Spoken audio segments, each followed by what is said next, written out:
हे बघा आम्ही ना आता काजूला आलोय. आता ना आम्ही शिमग्याला आलोय, पण आता गावाला आलो म्हटल्यावर काजू काढायला पाहिजेत ना, म्हणून हे बघा रानात आलोय काजूसाठी. असे असतात ते बघा. हे हिरवं बोंड आणि हे पिकलेलं आहे बघा. आम्ही इकडे माझ्या आत्याच असते तिकडे काढतोय. हे बघा हे बोंड आहे, हे पिकलेलं.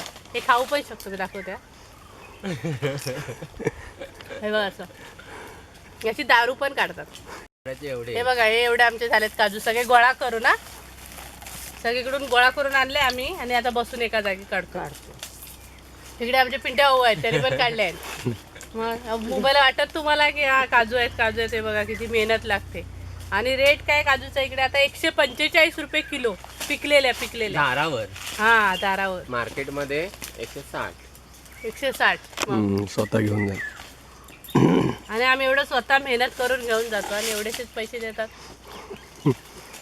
200 तरी पाहिजे होते. 200 तरी पाहिजेत. मग काय 200 काय अजून पाहिजेत जरा जास्त. मरायला आपण इथं 3 तास घालवतो. रान साफ पुन्हा तर करा. आम्ही किती लवकर सकाळी आलो आणि एवढ्याच गोळा करून सगळ्याकडून गोळा करून आणल्यात. आता बघायचं बघूया. हे असं हे पिकलेली काजू आहे, याच्यामध्ये आतमध्ये असते काजू, म्हणजे गर असतो त्याच्यात आतमध्ये असतो.